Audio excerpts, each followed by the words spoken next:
आदरणीय तानाजीराव सावंत साहेबांनी निर्मा शेतकरी सहकारी साखर कारखाना हा 12 वर्ष बंद असलेला चालू केलेला आहे आणि आज शेतकरी सभासदांमध्ये ऊसाच्या भावाबाबतीमध्ये विचारणा केली जाते। माझी आपली विनंती रास्त आहे, परंतु आपल्याला जो पूर्व इतिहास पेरणीचा माहित आहे त्या पेरणीच्या इतिहासानुसार जो भंगारबाई कारखाना आला होता तो 250 कोटी रुपये, ज्या ठिकाणी 5 कारखाने उभा राहिले असते असा कारखाना साहेबांनी पुनर्वसिद्ध केला आणि पहिल्या वर्षी इतर कारखान्यापेक्षा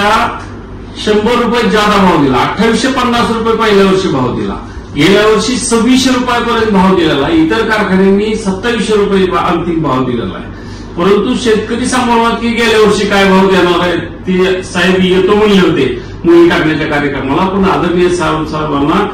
मुंबई येथे मुख्यमंत्री आणि पक्षप्रमुख यांनी बोलवल्यामुळे ते त्या ठिकाणी गेल्यामुळे तो विषय राहून गेलेला होता। मी आज आदरणीय साहेबांकडे आलोय आणि साहेबांनी शेतकऱ्यांना आश्वस्त करावं या भूमिकेतनं साहेब आता त्या बाबतीमध्ये ऊसाच्या भावाबाबतीत बोलतील। खरं तर भैरवनाथ शुगर वर्क्स लिमिटेडचे जे काही युनिट धाराशिव जिल्ह्यामध्ये आहेत, मग सोनालीचं युनिट असेल, शिवशक्ती असेल, आता नवीन चालू होणारा नरसिंह इंदापूरचा असेल, तेरणा असेल, या सर्व कारखान्यामध्ये मागच्या वेळी जे काही भाव डिक्लेअर केले होते आणि त्याच्यातला सभासदांना जो काही पैसे द्यायचे बाकी आहेत ते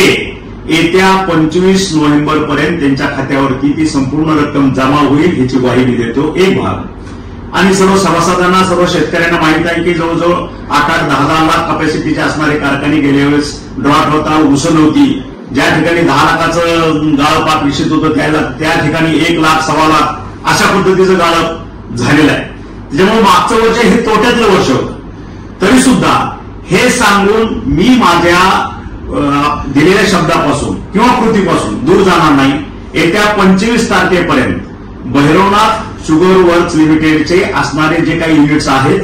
त्याच्यातील मागचा जो डिफरन्स आहे तो 25 नोव्हेंबर पर्यंत त्यांच्या खात्यावर जमा होईल याची मी ग्वाही देतो। एक भाग आणि दुसरा भाग, सध्या सीझन मोठा आहे, त्याच्यात महाप्रलयही झालेला आहे, शेतकरी अडचणीत आहे, याची पूर्ण जाणीव मला आहे आणि म्हणून आज माझ्या बऱ्याच सहकार्यांच्या, माझ्या मित्राच्या, माझ्या शेतकऱ्यांच्या उत्सुकता आहे त्यांना की साहेब ह्यावेळेस तुम्ही भाव किती देणार आणि म्हणून आज सर्वांसमक्ष वेळ मिळत नाही तरी सुद्धा ह्या सोशल मीडियाच्या माध्यमातून मी आपल्याला नम्रपणे सांगू इच्छितो की आसपासचे कारखाने धाराशिव जिल्ह्यामध्ये जे भाव देतील त्याच्यापेक्षा भैरवनाथ शुगर वर्क्स लिमिटेडचा 1 रुपया जास्त असेल ह्याची मी हमी देतो आणि ह्याचं मी वचन देतो। त्याच्यामुळं ही सर्व युनिट शेतकऱ्यांच्या आहेत, शेतकऱ्यांच्या हितासाठी आहेत, त्यांचे संसार जपण्यासाठी आहेत, शेतकऱ्यांना जपण्यासाठी आहेत। म्हणून माझं नम्र आव्हान आहे की हा जे काही युनिट्स आहेत हे सर्व तुमचे आहेत आणि मॅक्झिमम ऊस आपल्या कारखान्याला घालावा आणि जास्तीत जास्त गाळप व्हावं यासाठी सर्वांनी सहकार्य करावं हे नम्र आवाहन करतो आणि इथंच थांबतो। जय हिंद, जय